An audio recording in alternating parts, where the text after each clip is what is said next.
What it do, it's your boy Novice the KingPen, aka the OG of TV, Storytime television. I'm with WallyDTV, and that's it.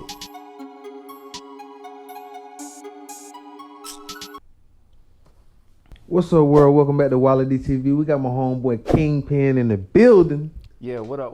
You know what the time it is. OG of TV shit, you feel me? It's OG of TV shit, you feel me? It's OG of TV shit, you feel me?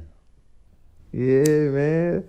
Back with the new hairstyle. That boy killing it, boy. I'm telling you, boy. Straight like that. You already know, man. I switch it up, man. Fly Sky and television shit, OG of TV. You know how to, man, this is what I do, man. This is what I do, man.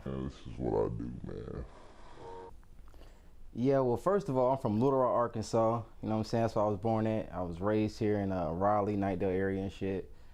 I'm really an entrepreneur, businessman. Like, that's what I really am. But a lot of people know me from maybe like 10 years ago. I had a show on channel. I had two shows on Channel 10 called KingPen TV and the Illest TV show. They came on like after 12 o'clock on Channel 10. So I was interviewing a lot of celebrities, hitting Billboard Award shows and concerts and stuff like that. That's where I really started out doing that kind of stuff. You know what I'm saying? Just interviews and vlogging. You know, before all that shit really popped off, I was out here hitting the streets hard, hitting TV waves. You know what I'm saying? Well, really, I first started off rapping. Like, I used to do the battle rap shit, so I was a battle rapper. I seen everybody was like trying to do music, trying to, you know, do the whole rap thing. So I'm gonna do some different shit. So one day I ran into Larry Pickett, and I was like, I went to Broughton High School. So he came up the stairs. He was like looking for his girlfriend, which ended up being his wife now, Shannon. He was like, yo, you know where my girlfriend's at? I'm like, who? He like, yeah, Shannon. I'm like, well, yeah, she down the hall, down the street, you know, around the way. He was like, all right, cool. He was like, you rap? I'm like, yeah, I do rap. He was like, well, look, take my number down, call me on, you know, a couple of days, and I'll bring you on the show. So that's where it all started. Like, I just hit him up, gave him a couple little bars and shit, and he liked it. So he was like, come on the show live. We're gonna bring you on there. I was like, all right, bet. So I thought I came on the show. I just started, he was like, yo, just keep coming back. You want me to keep coming back week for week. And then I was getting behind the scenes, answering the phone calls, seeing how the whole, you know, the boards worked and everything. And I just started liking it. And I was like, man, I'm gonna just do something different. I don't want to be a rapper. I'm gonna be in front of the camera still, but it's gonna be a different aspect. So I'm gonna just interview and, you know, do that. Yeah. I move around a lot though. I get around. Do you feel like Arkansas gave you that type of hustle, or it was a family heirloom? Well, really, I'm glad you said it, because it is like in my blood though, bro. Like, my grandfather, like, I call him my pawpaw. That's what all my cousins, pawpaw, like, he's a supreme hustler. He got a lot of businesses that he getting into, and all my uncles, you know, they got hotels, and like all my family, I wouldn't say they like super successful, but they all got their own grind. Like, my cousins, they all got their own food trucks, and you know, my other cousins, he's a freaking nutritionist that gets, you know, my cousin Booby, like, he's a fucking doctor. Like, I mean, my brother actually, Laurent, he's a doctor.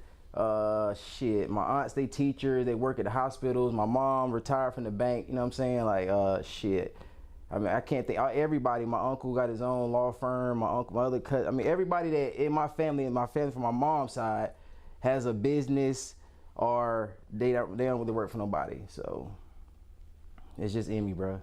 That's what I do. My kids, I'm teaching my two kids from a small age, this is what we need to be doing now. We don't want to work at Taco Bell. We want to own a Taco Bell. We don't want to do this, you know. It's all for my kids. My lifestyle that I do now is for people that think that it's not possible and shit. You see what I'm saying? So people see me on IG, they be like, oh, you at this luxurious resort or something like that? Yeah, you out of town with these celebrities, close quarters and shit. That shit can happen. Ain't nothing different between me and whoever watching this shit, except for, like, I go after this shit. I just don't take no for an answer. I just make sure I'm in the right place at the right time, and, you know, proper preparations prevents poor performance. You know what I'm saying? Tell me about that new hairstyle. Oh man, listen, I'm the only nigga with a silk press that don't get pressed. You see what I'm saying? Like, this, I did this before to my hair, but I'm growing it out now. I like having my hair and shit. It just makes me feel free and shit. You know what I'm saying? I used to have dreads, but I cut my dreads when I had the appliance shop, because I was getting a lot of flack from, you know, the people I was doing business with, like the white people They see with his long hair and dreads, they be like, who you know? I want to talk to the owner. I'm like, it's me. You know what I'm saying? Like, I'm the guy that owns the shit. This is who you need to report to. Talk to me about it. And it was kind of uneasy for him to be spending some types of money with somebody that, you know, looked a certain way, had a hair a certain type of way. So, and then, you know, shit. But this hairstyle here is just, shout out to my stylist for putting it together for me, keep me lit, keep my shit right for these appearances. And it take a lot. You got to get your shit wrapped at night. You got to spray it and all kind of shit, you know what I'm saying? And I'm from, like I said, I'm from Arkansas. So my cousin used to have finger waves and shit like that. So in the Midwest, where I'm from, it's like niggas do shit a lot different, you know what I'm saying? So when I was coming up, I looked up to like pimps and shit like that. I looked up to like drug dealers, and those were the people that I admired outside of my family, gangbangers and shit, because that's what the fuck I seen. That's what I looked up to, and that's what I wanted to be. I wanted to be, you know, like the niggas that I seen getting money, you know what I'm saying? Like, so only people I really seen getting money was like my, you know, my uncles and my, you know, aunts and my family members, my grandfather and them, and then, you know, just I can't really get too deep into this other hairstyle shit, cause this is some other shit though, you feel me? Like, this some real pimp shit. Like, you niggas ain't really, you niggas could not do the type of shit that I do and get away with it and be comfortable with it, because it's, you know, people don't, oh, you look gay, like, hey, you look funny. Yeah, you know, nobody never came to me and say that. Oh, people want to touch your hair. They want to, you know what I'm saying, put their hands in it. You know, be a bunch of shit with this shit, you feel me? Sheets, I go to stores. It's like I be more famous from like before this, I had my hair cut by my barber, Mike Christmas. Big shout to Mike Christmas, you know what I'm saying? I was getting famous from him cutting my hair. He would put, you know, crowns in my hair. He put different parts and designs and shit. So I meet a lot of people just from my hairstyles. You know what I'm saying? So I see Hennessy, your choice of liquor. Not really, man. I like the white liquor though. I like bitch drinks. I like the mixed drinks and shit. I like the sex on the beaches and shit like that. I keep it a buck with you. I really like to drink Ciroc, you know what I'm saying? And when I start drinking, boy, I like to have fun. So it's like when I go places and shit, it'd be like a movie. It's like people really don't understand how like much this shit really be a movie. I go to places, it just turns up. We start drinking, everybody having a good time. But I really prefer to smoke though. That's what I'm saying. That's my thing, you know what I'm saying? I think it's gonna be the death for me. Hopefully, I just don't want to die from smoking. But my lungs did collapse on me like 7 years ago. I'm gonna give you some real exclusive shit where I almost died, bro. I was on my motherfucking deathbed for like a fucking almost a month. I was hanging out with my sister and shit. I love my sister to death and shit. You know what I'm saying? My older sister AJ and shit. So one night I was there hanging with my sister and shit, and we was just smoking and shit. You know what I'm saying? And you know, I had smoked cigarettes then. So I was smoking weed, smoking cigarettes, hitting Black and Miles and shit. And then the next day, I fucked around. It was like, my daughter had just been born. Like, she had literally came out the hospital like 2 or 3 days. You know what I'm saying? She had just came home.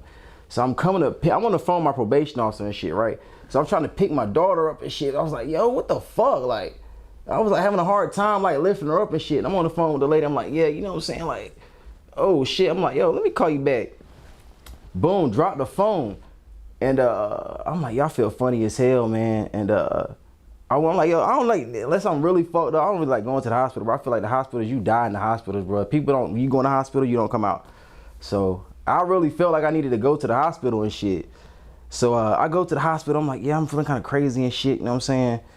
The doctor puts the stethoscope to my chest. He's like looking around and shit. Like, he's like going all over the place. Like, I'm like, what the fuck wrong? He's like, yo, listen. He's like, listen, your lung is collapsed 100% on this side right here. Your other lung is 70% collapsed. He like, you want to live or you want to die? I'm like, I want to live. He like, you're going to have emergency surgery. I'm like, when? He's like, right now. Like, right now. Like, in this second, right now. We're not going, I'm going to take this month. Listen, that shit that shit went super gangster immediately, Wally. Like, my life was on the line. So I'm like, all right, fuck it. Let's do it. Listen, if I ain't had these fucking mics and shit, I got the damn scar. You see this shit right here, bro? This shit is from tubes and shit. I got tubes in my back and shit like that. I got all kind of scars and shit all over my stomach and shit. You know what I'm saying? Behind this shit. So wham, I fuck around and go back to the spot. He like, yo, lift your arms up. So I lift my arm up. He takes a fucking tube that's like about the size of a dime and it's sharp as fuck on the end of that bitch. And he says, take a deep breath. Yeah, he gotta shove that bitch in there. That motherfucker put about a foot of motherfucking tube in my damn chest, bro. He's like, we gotta inflate your lung right now. I'm like, all right, let's do it. You know what I'm saying? That was like the most gangster thing I ever did in my life. You know what I'm saying? Yeah. And he had to do it between the rib type shit. Right, he had to puncture my rib to go to get into my lung right there and inflate my shit. So I'm like, God damn, let's do it. You know what I'm saying? This is what it is. So I'm in the hospital, you know what I'm saying, doing what I'm doing and shit, you know, trying to recover and shit. So I'm really just trying to get back home to my daughter too, because she literally was just born like 3 days before. I'm in the hospital, you know, working with my baby mom, trying to get her to come there and visit me. She just having a baby. I'm, you know, trying to work shit out, you know, make sure shit right for my kid. I'm fighting for my motherfucking life and shit. It was wild in that hospital, bro. Like, it was some real shit going on, but they tried to take the tube out my chest. My lungs collapsed again. On my kids, listen, no, let me tell you, no, listen, Wally, I'm gonna give you the real deal.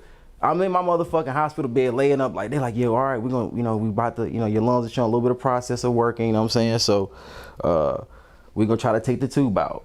But they had a class of UNC students that was motherfucking, coming around there, like, doing, like, observatory shit, like, you know what I'm saying? They're like, we're gonna let them, watch the process. I'm like, all right, fuck it, you know, I was like, hell no, fuck that shit. I'm like, man, fuck y'all could watch the shit. Yo, it was like 6, 7 kids, Korean, white, 1 or 2 black kids, just, you know, surrounding the shit. So I'm like, go ahead, take it out. They took it out. This motherfucker was like, yo. I'm like, what the fuck you mean? Yo. He's like, your lungs are collapsing again. They took the tube out. I'm having a hard time breathing again. The nigga hit me with the tube. You want to live or die again? He didn't say that. He was like, you know, we got to pump your shit back up again. Bro, man, listen. Bro. Wouldn't even been here behind, and I would have never seen my kids raised and none of that shit behind just smoking cigarettes. So that's after that day, I never smoked a cigarette a day again in my life. I'm still smoking plenty blunts, but them cigarettes, anybody watching, do not smoke them fucking cigarettes. What it do? It's your boy Novice the KingPen, aka the OG of TV, Flysky Television. I'm with WallyDTV, and that's it.